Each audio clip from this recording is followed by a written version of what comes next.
Par exemple, ordinateur portable, ordinateur, ça va, adresse IP. Voilà ça, identité à ordinateur portable. Maintenant, bah, email, on retrouve ça dans le téléphone portable. Maintenant, nous avons un téléphone portable, il y a double SIM. Dans le téléphone double portable, il y a double SIM, il y a deux numéros email. Numéro email, c'est pratiquement 15 chiffres. Donc, sur le téléphone, il y a SIM, il y a email, donc 15 chiffres. Sur le téléphone, il y a double SIM, il y a deux emails. Donc, il y a tous les deux SIM. Il y a mon sa identité à deux ports, il y a place de piste SIM le vendak. Il y a mon identité à téléphone. Alors, le ministre a parlé sur le téléphone contrefait. Il a raison. Là, il a totalement raison. Le téléphone contrefait est tellement dangereux parce que ceux qui le n'ont pas, c'était tout le monde un problème. Mais à la longue, il y a un problème sérieux. Et qu'il même créer même un cancer au niveau du cerveau. Le téléphone contrefait. Et qu'on créer un problème grave au niveau du cerveau, surtout au niveau de la santé.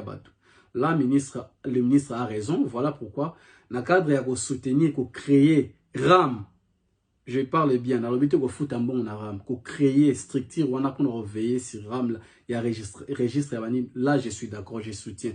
C'est pour protéger notre pays. Mais je ne parle pas que je soutiens dans le foot. Alors, Nalina aidé d'abord. Moi, je ne parle pas ici juste pour critiquer.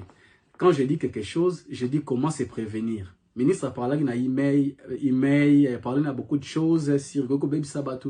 Mais à ABC Batouté, comment tu découvrir le téléphone où il a contrefait, ton téléphone il a bien. Après, c'est un élément en athée. Donc, le ministre défendait quelque chose qui n'avait pas plus d'éléments pour aider la population. Donc, ce qu'il parlait juste d'un bénéfice, il y a un intérêt pour régénérer comme monde.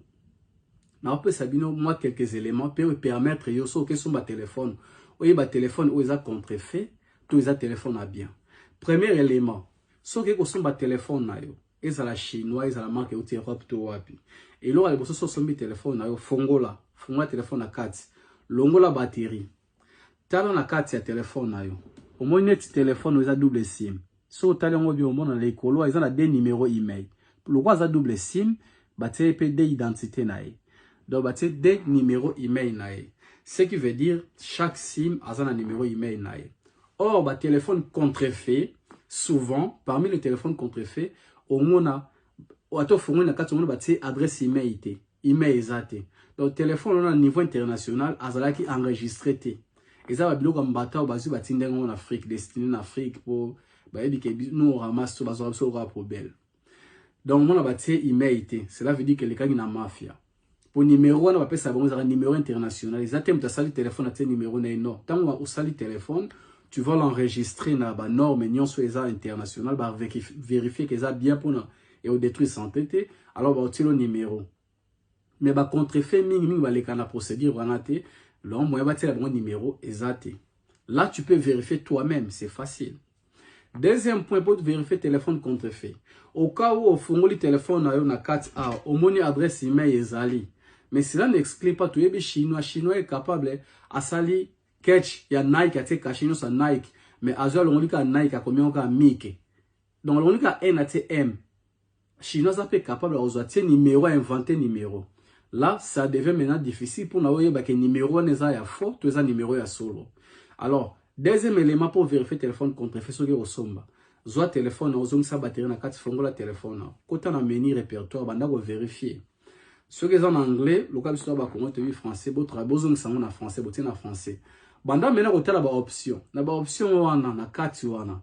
Au moins na par exemple ça va comme réglage. Pour bi battre téléphone. Na place battre accent.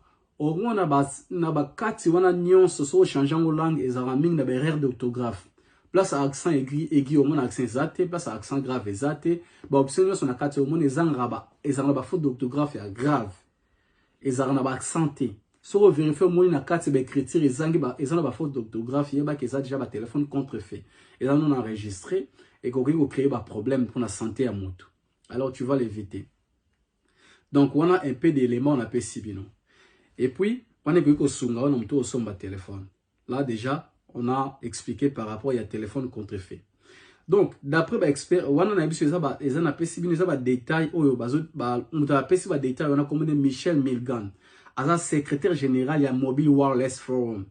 les associations internationales, ils ont veillé sur ma cambotali ba téléphone.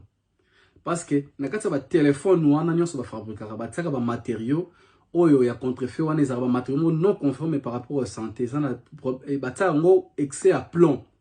Matière à plomb, ils ont tellement ébélé que, avec une connexion, il y a réseau, ça l'appelle connexion, et que ça a fait, nous avons utilisé le téléphone. Et puis, l'une des choses, la ministre a raison.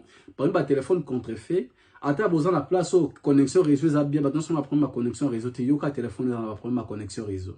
Mais le téléphone, il est assis, quand même, on va perdre sa connexion réseau, le téléphone, on a contrefait.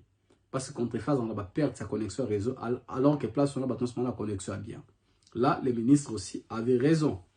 Et puis, téléphone contrefait. Et ça, quand téléphone a double SIM, autosoma a double film, SIM, autosoma la balabala.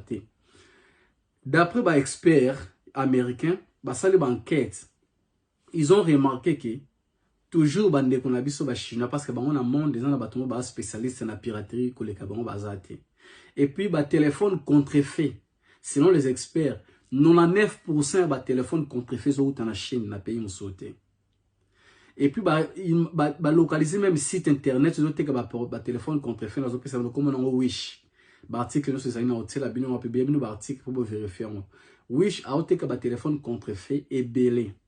L'un des téléphones contrefaits, Wish, China, Baoteka, sur iPhone, Samsung, la problème, non. Parmi les téléphones les plus piratés, ils ont un trafic qui a contrefait iPhone 8. Dans le but que iPhone 8, ils sont piratés, non. iPhone 8, ils ont en Chine, ils ont parmi les téléphones les plus piratés dans le monde. Ils ont iPhone 8, ils ont Samsung Galaxy W. 2018, ils ont Samsung Galaxy S10, ils ont Apple iPhone XS, ils ont Samsung iPhone 8, ils ont au moins piraté 29% iPhone 8, ils ont dans la Chine, ils ont piraté. Ils ont contrefait. Ils ont non seulement contrefait, mais il y a aussi des applications espions dans le téléphone. Donc, quand on sait le téléphone avec les applications espions, il faut se connecter à Internet directement à l'application, ils ont fonctionné. Donner nous un téléphone, ils ont directement le contrôle de la qui ont donc, le téléphone à distance. Utiliser le téléphone, vérifier vidéo, appel, bilo on a seko bomba na téléphone. Même aux applications anti-vol, au code, image na yote. Avec ça, pourquoi? Parce que l'application est installée dans le noyau à système où concevoir dans le téléphone. L'application qui apparaît dans le téléphone, mais ça juste incline dans le système, il y a création et appareil. Donc là, on parle maintenant, et comme au niveau, on parle de la cybercriminalité.